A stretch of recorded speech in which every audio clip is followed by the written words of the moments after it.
ఇది కేవలం సమాచారంగా మాత్రమే భావించండి. వైద్య నిపుణులను సంప్రదించండి. 3, 4 ఫుడ్స్ చెప్పండి తప్పకుండా షగుఫ్తా గారు.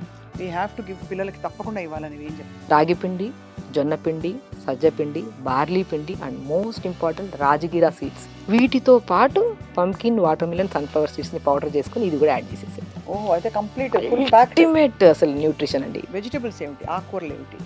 ఆకుకూరలండి, తోటకూర, అల్టిమేట్ తోటకూర, పొనగంటి కూర, పాతకాలంలో కళ్ళకి మంచిదంటారు. అసలు దాని పేరే పోయిన కంటి కూర అండ్ మునగాకండి.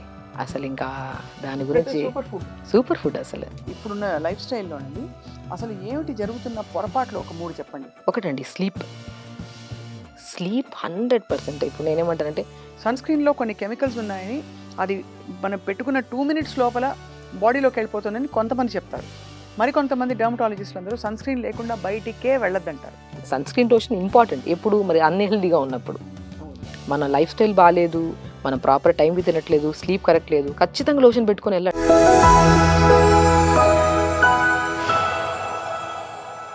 చాలా వైటమిన్ డెఫిషియన్సీస్ ఇప్పుడు మనకి ఇంబ్యాలెన్స్డ్ ఫుడ్స్ వల్ల చాలా మందికి ఏర్పడుతున్నాయి. ముఖ్యంగా పిల్లలకి ఎగ్జామ్ సీజన్. సో 3, 4 ఫుడ్స్ చెప్పండి తప్పకుండా షగుఫ్తా గారు. వి హావ్ టు గివ్ పిల్లలకి తప్పకుండా ఇవ్వాలని ఏం చెప్తారు? సో నేనేమంటానంటే అండి, ఇప్పుడు పిల్లల్లో maximum vitamin B12 deficiency and school దగ్గర నుంచి అసలు చిన్న పిల్లల్నే ఎవరికన్నా ఫీవర్ వచ్చిందని చెప్పి హాస్పిటల్కి వెళ్ళినా కూడా ఫస్ట్ న్యూరోబియన్ ఇంజెక్షన్స్ వేసేసేయడం, కానీ ఏదన్నా విటమిన్స్ డి విటమిన్ తక్కువ ఉందని చెప్పి టాబ్లెట్స్ పెట్టేస్తున్నాం. చెక్ చేయాల్సిన అవసరం కూడా లేదు. Body by seeing of body ఇదే వీళ్ళకి డెఫిషియన్సీ ఉంది, వీళ్ళకి ఇచ్చేద్దామని ఫిక్స్ అయిపోయారు. సో మనం ఏం చేద్దాం, త్రూ ఫుడ్ రూపంలో వెళ్తే బెటర్ అంటా నేను. ఇప్పుడు మనకి పిల్లలకి న్యూట్రిషనల్ డెఫిషియన్సీ ఉంది, అలాంటప్పుడు మనం ఏం చేస్తాం, మార్నింగ్ పూట ఇడ్లీలు అవి ఇవి పెట్టే బదులు నేను ఒక బెస్ట్ ప్రిపేర్ చెప్తానండి. రాగి పిండి, జొన్న పిండి, సజ్జ పిండి, బార్లీ పిండి and most important rajgira seeds, తోటకూర విత్తనాలు అంటారు. ఇప్పుడు తోటకూరలో మోర్ కంటెంట్ ఆఫ్ ఐరన్ ఉంటుంది, బట్ అదే రాజగిరి సీడ్స్లో బి కాంప్లెక్స్ విటమిన్స్ ఉంటాయి. మనకి బి కాంప్లెక్స్ విటమిన్స్ ఉంటాయి, కాల్షియం, పొటాషియం, మెగ్నీషియం కూడా ఎక్కువ ఉంటుంది. సో ఈ 5 రాగి, జొన్న, సజ్జ, బార్లీ, రాగి, ఈ 4 సమపాలంలో తెప్పించుకొని మరబట్టేసుకోండి. దాన్ని ఇడ్లీలాగా వాడండి, ఓహో, ఈ దోశల్లో వాడండి. సో దాంట్లో ఇంకేం చేస్తాము, నేనేమంటే దోశ పిల్లలు ఏదైనా సరే దోశ, ఇడ్లీ ఇవి కామన్ మనకి బ్రేక్ఫాస్ట్. సో అదే ఆ కాంబినేషన్లో ఇది వాడుతూ ఒక 50% ఈ పౌడర్, ఇంక రిమైనింగ్ 50% వెజిటబుల్ యాడ్ చేయండి. ఓ రోజు క్యారెట్ని తురిమేయండి, ఓ రోజు బీరకాయ తురిమేయండి, సొరకాయ తురిమేయండి. వీటితో పాటు పంకిన్, వాటర్ మిలన్, సన్ఫ్లవర్ సీడ్స్ని పౌడర్ చేసుకుని ఇది కూడా యాడ్ చేసేసాయి. ఓహో, అయితే కంప్లీట్ ఫుల్ ప్యాక్. అల్టిమేట్ అసలు న్యూట్రిషన్ అండి. ఇప్పుడు న్యూట్రిషన్ అంటే ఈ ఫ్రూట్, ఆ ఫ్రూట్, ఆ నట్స్, ఈ నట్స్ అని చెప్పి వెతుక్కుంటూ ఉండిపోతున్నాం మనం. మార్నింగ్ బ్రేక్ఫాస్ట్లో ఇది కామన్గా పెట్టండి. ఈరోజు మనం రాగి ఇడ్లీ తింటున్నాం అనుకోండి, లేదా ఒకే రాగి తీసుకుంటే ఐరన్ ఏదో ఒకటే ఉంటుంది. ఈ 5 కాంబినేషన్లో తీసుకున్నాం అనుకోండి, అన్నీ వచ్చేస్తున్నాయి కదా మనకి. సో దాంతోపాటు మనం వెజిటబుల్ కూడా యాడ్ చేసేస్తాం. దాంతోపాటు pumpkin, watermelon, sunflower more. అసలు ఈ మధ్య కాలంలో ఎక్కువ పాపులర్ అయిన సీడ్స్ ఏదైనా అంటే pumpkin, watermelon, sunflower seed. So more content of vitamins ఉంటాయి. మన జ్ఞాపక శక్తిని కూడా పెంచే గుణాన్ని సన్ఫ్లవర్ సీడ్స్ కలిగి ఉన్నాయి. పిల్లలకి మెమొరీ పెంచడానికి కానీ సన్ఫ్లవర్ సీడ్. చిన్నప్పుడు మనం తినేవాళ్ళం, విత్తులు విల్చుకొని తినేవాళ్ళం. సో దానివల్ల కాన్సన్ట్రేషన్ బాగుంటుంది, అంత మోర్ న్యూట్రిషన్ కలిగి ఉంది సన్ఫ్లవర్. ఆ మూడింటిని ఇందులో వేసేసాం. సో మార్నింగ్ బ్రేక్ఫాస్ట్లో మన డైలీ రిక్వైర్మెంట్లో కావాల్సిన న్యూట్రిషన్ 50 to 60% దొరికిపోయింది ఇక్కడ బ్రేక్ఫాస్ట్లో. దివ్యమైన ధాన్యాలు ఇవి చెప్పారు 5 రకాలు. అలాగే దివ్యమైన ఫ్రూట్స్ చెప్పారు మీరు. ఒకటి డ్రాగన్ ఫ్రూట్, ఒకటి లీచీ, ఒకటి వాటితో పాటు సీజనల్గా వచ్చే మ్యాంగో కూడా చాలా వైటమిన్స్ అండ్ ప్యాక్డ్ అన్నారు. ఇవి కాకుండా దివ్యంగా ఉండే వెజిటబుల్స్ ఏమిటి? ఆకుకూరలు ఏమిటి? ఆకుకూరలండి, తోటకూర, అల్టిమేట్ తోటకూర, పొనగంటి కూర. పాతకాలంలో కళ్ళకి మంచిదంటారు. అసలు దాని పేరే పోయిన కంటి కూర. ఓహో, పాతకాలంలో పొనగంటి కూరని పోయిన కంటి కూర అనేవాళ్ళు. దాన్ని మాడిఫై చేశారండి. వైటమిన్ ఏ ఉంటుంది అందులో. Rich in vitamin A and మునగాకండి. అసలు ఇంకా దాని గురించి సూపర్ ఫుడ్. Super food. అసలు దాన్ని సుప్రీం ట్రీ అంటున్నారు. ఎందుకంటే ఈ మధ్య జనరేషన్లో ప్రతి స్కూల్స్లో ఒక మునగ చెట్టు పెంచాలనే ఒక రూల్ కూడా వచ్చింది ఈ మధ్యలో. ఎందుకంటే దాని ప్రాముఖ్యత, మునగ చెట్టు దగ్గర నుంచి ప్రతి వేరు దగ్గర నుంచి ప్రతిదీ యూజ్ ఉంటుంది. సో మునగాకుని కూడా నేను మ్యాక్సిమం మునగాకు కానీ, తోటకూర కానీ, బచ్చల కూర కూడా అల్టిమేట్. బచ్చల కూర ఇవన్నిటిని మనం ఏం చేస్తామంటే, ఇప్పుడు ఇంట్లో 4 ఉన్నాం అనుకోండి, ఒక కట్ట తెస్తాం. అది దొరికేదేంటి, పాలకూర, మెంతికూర. ఆ కట్టలో ఇంత తింటారు పిల్లలు, లేదంటే పక్కన తీసి పడేస్తారు. నేనేమంటే 4 ఇంట్లో ఉంటే 8 కట్టలు తెండి అంట. తెప్పించండి. ఈరోజు ఇడ్లీలు వేసేసండి, గ్రీన్ ఇడ్లీ ఒకరోజు తిందాం, ఒకరోజు ఆకుకూర ఫ్రై తెప్పించుకోండి. లేదంటే లంచ్ చేస్తున్నప్పుడు 1 మీల్ ఎలా ఉండాలంటే 30% రైస్ ఉండాలి. పిల్లలు గానీ, పెద్దవాళ్ళు గానీ ప్రతి ఒక్కరికి. సో, 50% వెజిటబుల్ కర్రీ ఉండాలి. కొద్దిగా లైట్‌గా లిక్విడ్ లాగా ఉండాలి. సొరకాయ, బీరకాయ, బెండకాయ ఇవన్నీ. నేను ఆకుకూర ఫ్రై వండే విధానం చాలా మందికి చెప్తుంటాను. కొద్దిగా ఆయిల్ గానీ, ఘీ గానీ వేసి, కొద్దిగా జీలకర్ర, కొద్దిగా వెల్లుల్లి, ఆనియన్ ఏసి మగ్గాక ఆకుకూర ఎయ్యండి. తోటకూర గానీ, మెంతి కూర గానీ, మునగాకు గానీ ఏసుకోండి. ఇదేసాక మష్రూమ్స్ తెప్పిచ్చి, మష్రూమ్స్‌ని పసుపు వాటర్‌లో కడిగేసి, దాన్ని ఎండబెట్టి పౌడర్ చేసుకొని, ఆ పౌడర్‌ని ఆకుకూర ఫ్రైలో తీసుకోండి. ఎంత టేస్టీగా ఉంటదండి ఆకుకూర. ఇప్పుడు ఉన్న కాలమాన పరిస్థితుల్లో, ఇప్పుడున్న లైఫ్ స్టైల్‌లోనండి అసలు ఏమిటి జరుగుతున్న పొరపాట్లు ఒక 3 చెప్పండి? ఒకటండి స్లీప్. ఓకే. స్లీప్ 100%. ఇప్పుడు నేనేమంటానంటే, డే మొత్తం అలిసిపోతారు. బెడ్ ఎక్కుతారు పడుకోవడానికెళ్ళినప్పుడు. మనం ఎక్కుతూ మనతో పాటు ఇంకో వస్తువుని కూడా ఎక్కిస్తున్నాం. Cell phone. మొబైల్. తీసుకెళ్ళి ఎంటర్‌టైన్‌మెంట్ అది. ఇప్పుడు ఈ మధ్య కాలంలో పెద్దవాళ్ళు ఎక్కువ యూజ్ చేస్తున్నారు. ఒకప్పుడు పెద్దవాళ్ళకి మొబైల్ అంటే చిన్నపిల్లలు యూజ్ చేస్తుంటారే, యూజ్ చేయొద్దు కళ్ళు పాడవుతాయని. ఇప్పుడు పెద్దవాళ్ళు ఎక్కువ యూజ్ చేయడం స్టార్ట్ చేస్తున్నారు. మొబైల్ యూజింగ్ ఎప్పుడైతే ఎక్కువైపోతుందో నిద్ర అనేది డిస్టర్బ్ అయిపోతుంది. 9:30, 10 పోన్లేండి ఈ జనరేషన్‌లో 10 గంటలకు పడుకోవడం కుదరట్లేదంటే 10:30 కన్నా అట్‌లీస్ట్ పడుకోవాలి కదా! అది ప్రొలాంగ్ అయ్యి 2, 3 అయ్యే ఛాన్సెస్ కూడా ఉంటాయి. లేట్‌గా లెగుస్తున్నాం ఇప్పుడు. లేట్‌గా లెగడం వల్ల ఏమవుతుంది మోషన్ ప్రాపర్ ఏం చేస్తాం మార్నింగ్ హరీబరీగా వర్క్‌కెళ్ళిపోవాలి కదా! మోషన్‌ని మనం ఏం చేస్తాం ఈవినింగ్ ఎళ్దాంలే, రేపెళ్దాంలే, ఎల్లుండెళ్దాంలే అనుకుంటాం. ఆ పోస్ట్‌పోన్‌మెంట్ ఇక్కడ నిద్ర డిస్టర్బ్ అవ్వడం వల్ల మోషన్‌ని పోస్ట్‌పోన్ చేస్తాం. Physical activity zero. ఏదో బ్రేక్‌ఫాస్ట్ తిన్నామా, శాండ్‌విచ్‌లు ఏదో తినేస్తాము. అలా ఎళ్ళిపోతాం. ఆ మైదాకు సంబంధించిన ఏదో తినేస్తాం అసల. ఆ హరీబరీలో పిల్లలకు మ్యాగీలు పెట్టేయడం. ఒక నిద్ర డిస్టర్బ్ అవ్వడం వల్ల మోషన్‌ని పోస్ట్‌పోన్ చేస్తాం. ఫుడ్‌ని పోస్ట్‌పోన్ చేస్తాం. డే మొత్తం ఇనాక్టివ్‌గా లెథార్జిక్‌గా ఉంటాం. వర్క్ మీద కూడా ఫోకస్ చేయలేం. దానివల్ల యాంగ్జైటీ, డిప్రెషన్‌లు, స్ట్రెస్‌లు it leads to hypertension, diabetes చూసారా ఒక్క నిద్ర. నేనేమంటానంటే స్లీప్ ఈ మధ్య కాలంలో ప్రతి ఒక్కరికి డిస్టర్బ్ ఉంది. పడుకునే ముందు మంచిగా పగలంతా కలిసిపోయి వెళ్తామా ఇంటికి, అదే అన్‌కంఫర్టబుల్ డ్రెస్‌లో పడుకునే బదులు మంచి గోరువెచ్చని నీళ్ళతో స్నానం చేసి చాలామంది అంటారు గోరువెచ్చని నీళ్ళతో చేయాలా, చన్నీళ్ళతో చేయాలా స్నానం అంటారు. డే అంతా యాక్టివ్‌గా ఉండాలంటే చన్నీళ్ళతో స్నానం చేయాలి. నర్వ్స్ చాలా యాక్టివ్‌గా ఉంటాయి అప్పుడు.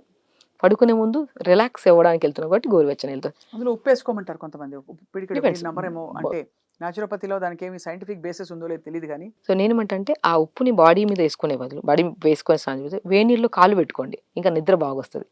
పాతకాలంలో బాగా బాడీ పెయిన్స్ వస్తున్నాయంటే ఉప్పేసుకొని వేడి నీళ్ళలో కాళ్ళు పెట్టుకోరా తగ్గుతది అనేవాళ్ళు. నేనేమంటానంటే ఒకవేళ ఒక్కొక్క డిసీజ్‌కి కొంతమంది ఉప్పేసి వేడి నీళ్ళలో 10 నిమిషాలు కాళ్ళు పెట్టుకున్నారనుకోండి. కాళ్ళు తీసి పక్కన పెట్టిన వెంటనే గురక కంట్రోల్ అవుతది. నిద్ర కూడా బాగొస్తది. కొన్ని కేసెస్‌లో ధనియాలేసుకోమంటుంటాను నేను.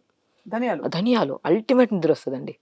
చాలా ఎక్కడ మంది వెళ్ళి ధనియాలు? సాత్విక్ నేచర్ మన వేడి నీళ్ళలో ఒక వేడి హాఫ్ నీళ్ళు. బకెట్ వేడి నీళ్ళు తీసుకోండి. ఒక 2 స్పూన్ ధనియాలేసుకోండి. 10 నిమిషాలు కాళ్ళు పెట్టుకోండి. పిక్కలు నానేంత వరకు కాళ్ళు పెట్టుకోండి. ఈ మధ్య ఏదో మెగ్నీషియం రాసుకోమని చెప్తున్నారు. డిపెండ్స్ ఇంగా డిఫరెంట్ వచ్చేసాయి. నేను ఒకటంటాను సింపుల్ మెంతులు గాని, ధనియాలు గాని, సాల్ట్ గాని వీటిని వాడండి. దీన్ని వేడి నీళ్ళలో వేసుకొని 10 నిమిషాల తర్వాత దాని బెనిఫిట్ ఒక 1 డే చేసి వదిలేయకుండా ఒక 4-5 డేస్ చేసి దాని కింద కామెంట్ చేయండి. నిద్ర చూడండి అల్టిమేట్ నిద్ర. అండ్ మీ ఇంట్లో వాళ్ళని అడగండి ఒక 15-20 డేస్ ప్రతిరోజు వేడి నీళ్ళలో సాల్ట్ గాని, ధనియాలు గాని, మెంతులు గాని ఒక స్పూన్ ఏసేసుకొని ఏదో ఒకటి మనకి ఏది అవైలబుల్ వేడి నీళ్ళలో కాలు పెట్టి పక్కన జరిపి కొద్దిగా 5 నిమిషాలు మెడిటేషన్ చేసి పడుకోండి.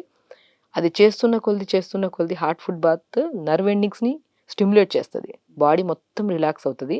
కొద్దిగా కంప్లీట్‌గా ఒక టైప్ ఆఫ్ మెడిటేషన్ చేసినంత ఫ్రీ అవుతది బాడీ. అలా పడుకుంటే గురక కంట్రోల్ అవుతది. చాలా అద్భుతంగా ఎంత ఇన్‌స్పైరింగ్‌గా చెప్తున్నారంటే డాక్టర్ షగుఫ్తా.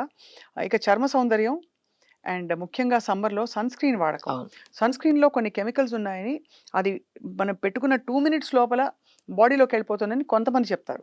మరికొంతమంది డెర్మటాలజిస్ట్‌లందరూ సన్ స్క్రీన్ లేకుండా బయటికే వెళ్ళొద్దంటారు. మీరేమంటారు? నేను బేసికల్లీ ఏంటంటే నేను న్యాచురోపతి కాబట్టి నేను ఏ లోషన్‌కి దేనికి ఎక్కువ ఇంపార్టెన్స్ ఇవ్వను. ఈవెన్ దో ఒక అలోవెరాని మనము తెప్పించేసి కొద్దిగా మిక్సీ పట్టేసుకొని ఐస్ ట్రేలో వేసేసుకొని పొద్దున్న లేచిన తర్వాత ఒక ఐస్ క్యూబ్‌ని అప్లై చేసుకోండి మంచిగా. సో, ఆ ఐస్ క్యూబ్‌ని అప్లై చేసుకున్న కొలిది దాంతో పాటు వాటర్ ఇంటేక్ బాగా పెంచండి బాడీలో. హైడ్రేటెడ్‌గా ఉంటది. ఎందుకు ఇవన్నీ లోషన్స్ అంటా నేను.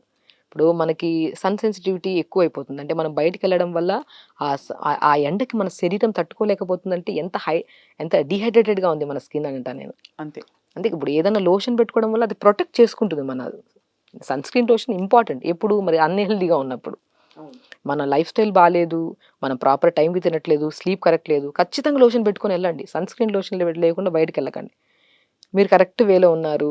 ప్రాపర్ వాటర్ తాగుతున్నారు. అన్నీ బ్యాలెన్స్ చేస్తున్నారన్నప్పుడు మీరు ఏ లోషన్ పెట్టుకోకుండా బయటికెళ్ళండి. ఎంత హెల్తీగా ఉంటది చూడండి స్కిన్. అంతే. సో, మనం ఒకటి మనకు మనం క్వెషన్ ఏసుకోవాలి. మనం కరెక్ట్‌గా ఉన్నామంటే ఏ ప్రొడక్ట్స్ యూజ్ చేయొద్దండి. మనం కరెక్ట్ వేలో మన లైఫ్ స్టైల్ మనం మార్చుకున్నాం, హెల్దీగా ఉండాలి, టైంకి ఫుడ్ అన్నీ బాగా తీసుకుంటున్నామంటే ఏది పెట్టుకోకుండా కూడా మనం చాలా మంచిగా ఉంటామంట నేనైతే. చాలా అద్భుతంగా ఉంది. అకారణంగా ఒక్కసారి నిద్ర లేవంగానే కాళ్ళ మీద పగుళ్ళుంటాయి. అది రోజు ఉండకపోవచ్చు. ఒక్కొక్కసారి ఏమవుతుందంటే సడెన్‌గా ఏదో కాళ్ళు ఎందుకు అరిపాదాలు నొప్పెడుతున్నాయి అనిపిస్తుంది. చూస్తే పగుళ్ళుంటాయి. అలా ఎందుకు సడెన్‌గా క్రాక్స్ వస్తాయండి ఫీట్‌లో? సో బేసికలీ ఇది ఓవర్ హీట్ వల్ల అండి. ఓవర్ మనకి హీట్. బాడీలో ఓవర్ హీట్ అయిపోతే వాతం ఎక్కువైపోయింది అనుకోండి, అది ఫస్ట్ ఇండికేట్ చేసేది అరికాళ్ళలోనే. ఆ! సో అరికాళ్ళు కూడా మనం ఏం చేస్తామంటే ఒక సడన్‌గా రావు క్రాక్స్. ఎక్కడ స్టార్ట్ అవుతాయి ఫస్ట్, అరికాళ్ళలో డ్రైనెస్ స్టార్ట్ అవుతది ఫస్ట్. డ్రైనెస్ స్టార్ట్ అయిన తర్వాత దాన్ని కూడా నెగ్లెక్ట్ చేశామనుకోండి, ఇచ్చింగ్ స్టార్ట్ అవుతది. ఇచ్చింగ్ స్టార్ట్ అయిన తర్వాత లైట్ క్రాక్స్ స్టార్ట్ అవుతాయి. అది కూడా నెగ్లెక్ట్ చేస్తే ఫోర్త్ స్టేజ్‌లో పెద్ద క్రాక్ స్టార్ట్ అయ్యి బయట నుంచి ఏదన్నా. సో అవును. ఇన్ని స్టేజెస్ శరీరం ప్రతిదీ ఇండికేట్ చేస్తది. ఒకటి డ్రైనెస్ స్టార్ట్ అవుతుందంటే, అరే! నీ బాడీలో సంథింగ్ వేడి ఎక్కువైపోతుంది. కూల్ చేసే ఫుడ్‌లు తీసుకో అని చెప్పి మనం ఇండికేట్ చేసినప్పుడు మనం తీసుకోవాలి. మనం ఏం చేస్తాం దాన్ని ఏదో సర్లే మళ్ళీ చేద్దాం, మళ్ళీ చేద్దాం. ఈ పోస్ట్‌పోన్‌మెంట్సే ఫోర్త్ స్టేజ్ ఆఫ్ క్రాక్స్‌లోకి వెళ్ళిపోతానంట. మనం ఏం చేస్తాం డ్రైనెస్ స్టార్ట్ అయిందనుకోండి, వేడి నీళ్ళు తెచ్చుకోండి. ఆ వేడి నీళ్ళలో కొద్దిగా కోకోనట్ ఆయిల్ ఏసుకోండి. వేడి నీళ్ళలో కాళ్ళు పెట్టుకోండి. ఆ 10 నిమిషాల తర్వాత కోకోనట్ ఆయిల్ నుంచి మనం వేడి నీళ్ళలో కోకోనట్ ఆయిల్ ఏసిన తర్వాత 10 నిమిషాల తర్వాత కాళ్ళు తీసిన తర్వాత మంచి కోకోనట్ ఆయిల్ బెస్ట్ అండి. ఎనీ శరీరానికి, స్కిన్, చర్మానికి. స్కిన్ ప్రాబ్లమ్ మీకు బాగా ర్యాష్ వచ్చింది స్కిన్‌లో కోకోనట్ ఆయిల్ రాయండి. మీకు సంథింగ్ ఏదన్నా ఫుడ్ పడలేదు, సంథింగ్ ఏదో పడలేనప్పుడు ఇంకేమైనా దురదలేమొచ్చాయి కోకోనట్ ఆయిల్ రాయండి. హెడ్ నుంచి టోస్ వరకు ఏ ప్రాబ్లమ్ వచ్చినా కోకోనట్ ఆయిల్. సో నేను క్రాక్స్ గాని అలాంటివి ఏమైనా వస్తే ఫస్ట్ డ్రైనెస్ వస్తే కోకోనట్ ఆయిల్‌ని వేడి నీళ్ళలో వేసి 10 నిమిషాల తర్వాత తీసి మళ్ళీ అదే కోకోనట్ ఆయిల్‌ని కొద్దిగా మంచిగా కాళ్ళకి రాసేసుకోండి. అది.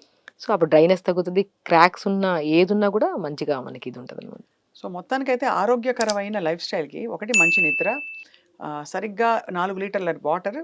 ఆ 4 లీటర్ల వాటర్ కూడా ఉత్త వాటర్‌గా కాకుండా దానికి గోందు వేసుకోవడము, డ్రాగన్ ఫ్రూట్ పీసెస్ వేసి వేసేసుకొని అలా తీసుకోవడం. వదిలేసి ఆ నీళ్లు తాగిచ్చడము. లేదు కొన్ని కొన్ని సందర్భాల్లో బెండకాయ, కీరా కీరా కూడా వేసి నీళ్ళలో వేసి అది ఆ నీళ్లు తాగడం. తాగడం. కాలా జీరా వేయడం. అవును. అంటే ఇవన్నీ డైజెషన్‌ని, బాడీని న్యాచురల్ రిథమ్‌లోకి రావడానికి యూజ్ అవుతుంది. అసిస్ట్ చేస్తాయి. వీటన్నిటితో పాటు క్వాంటిటీస్ తగ్గించమంటారు. పొట్ట సైజ్ తెలుసుకొని, మన క్వాంటిటీస్ డిసైడ్ చేసుకొని అన్నీ తినొచ్చు అని చెప్తున్నారు doctor Shagufta. Yes. So, finally అంటే మీరు ఎంత ట్రెజర్ ఆఫ్ నాలెడ్జ్ అంటే ఇంకా అడుగుతూ పోవచ్చు మేము. బట్ సాక్షి వ్యూవర్స్‌కి మీ అడ్వైస్ ఇవాళ. సో బేసికల్లీ నేను ఒకటే అంటానండి. మనం చాలామంది ప్రాపర్ టైంకి ఫుడ్ తినకపోవడం వల్ల ఎన్నో రకాల డిసీజెస్ ఎందుకొస్తున్నాయని జెప్పి ఒకటి అంటే అరే! ఎందుకు మనకి ఈ ప్రాబ్లమ్ వచ్చింది? ఎందుకు నేను క్యూర్ అవ్వలేకపోతున్నాను? ఎందుకు నాకు స్ట్రెస్? ఎందుకు యాంక్సైటీ? ఇవన్నీ మనకెందుకొస్తున్నాయంటే మనం హెల్తీగా లేమేమో! మన లైఫ్ స్టైల్ హెల్తీగా లేదేమో! దీన్ని కరెక్ట్ చేసుకోవడానికి ప్రతిరోజు 1 అవర్ యోగా చేద్దాం. మేబీ నా బాడీకి వాటర్ సరిగ్గా లేకపోవడం వల్ల స్కిన్ పాడవుతుందేమో! ప్రాపర్‌గా వాటర్ తాగుదాం. సో, బాడీకి టైంకి నేను ఫుడ్ తినకపోవడం వల్ల నాకు ఎసిడిటీ వస్తుందేమో, టైంకి ఫుడ్ ఇద్దాం. మన బాడీని మనం ప్రత్యేకంగా చూసుకోవాలి. అవును. మనం ఇర్రెగ్యులర్‌గా చేసుకొని బాడీని పాడు చేసుకొని, మనం దాన్ని బ్లేమ్ చేసుకొని అద్దంలో చూసుకోవడానికి కూడా ఇబ్బంది పడుతున్నాం మనం. అవును. సో, కరెక్ట్ వేలో తీసుకెళ్తే ఇప్పుడు మీరు కరెక్ట్ వేలో చూడండి. 1 వీక్ తర్వాత ఇంత 1 వీక్ ప్రాపర్‌గా చేయడం వల్ల నా స్కిన్ గాని, అసలు నా బాడీలో ఏ కంప్లెయింట్ లేదా ఈరోజు. అని అంత హ్యాపీనెస్ అంత వస్తుంది. హ్యాపీనెస్ వస్తది. అవును. హ్యాపీ అండి. ఒక్కటండి మోర్ ప్రీషియస్ హెల్త్ ఇప్పుడు. ఈ జనరేషన్‌లో చిన్న కంప్లెయింట్ వచ్చినా ఇబ్బంది పడేది మనమే. వాళ్ళు తింటున్నారు, వీళ్ళు తింటున్నారు, అది చేస్తున్నారు. నేనంటున్నా రకరకాల డైట్‌లన్నీ ఫాలో అయిపోయి బాడీని డస్ట్‌బిన్ చేసేస్తున్నారు. అవును. నేను డస్ట్‌బిన్ చేయకండి. అందరూ రకరకాల బిజినెస్‌లే జరుగుతున్నాయి అన్ని చోట్ల. ఒకటే మెయిన్ ఫండా ఏంటంటే మీకు మీరు స్వతహాగా హెల్తీగా ఉండాలంటే టైంకి మీకు నచ్చిన ఫుడ్డే క్వాంటిటీ చూసుకోండి. పొట్ట ఎంతుందో సైజ్ చూసుకోండి. దాని క్వాంటిటీ తగ్గించండి. దాన్ని కొద్దిగా న్యూట్రిషియస్‌గా మీరే యాడ్ చేసుకోండి. మనకు తెలియని నాలెడ్జా? ఇన్ని చూస్తుంటారు కాబట్టి దీంట్లోకి ఏమి యాడ్ చేయాలి? ఒకరోజు క్యారెట్స్, ఒకరోజు బీట్రూట్స్ ఇవన్నీ మోర్ న్యూట్రిషన్ కదా! ఇవి యాడ్ చేసుకోండి. టైంకి ఫుడ్ తీసుకోండి. వాటర్ ప్రాపర్‌గా తీసుకోండి. 1 అవర్ యోగా చేసుకోండి. స్లీప్ కరెక్ట్ చేసుకోండి. ప్రాపర్ మోషన్‌కెళ్ళండి. They are very healthy. They are very happy అంట నేనైతే. అమ్మా! ఎంత చెప్పారు. కానీ ఆ డిసిప్లిన్ ఉండడం చాలా అవసరం లైఫ్‌లో. అవును. Thank you so much for inspiring us. ఇవాళ ఇన్ఫర్మేషన్ ఇవ్వలేదు మీరు. ఇన్‌స్పిరేషన్ ఇచ్చారు మా వ్యూవర్స్‌కి, మాకు. Thank you very much doctor thank you అండి. షగుఫ్తా.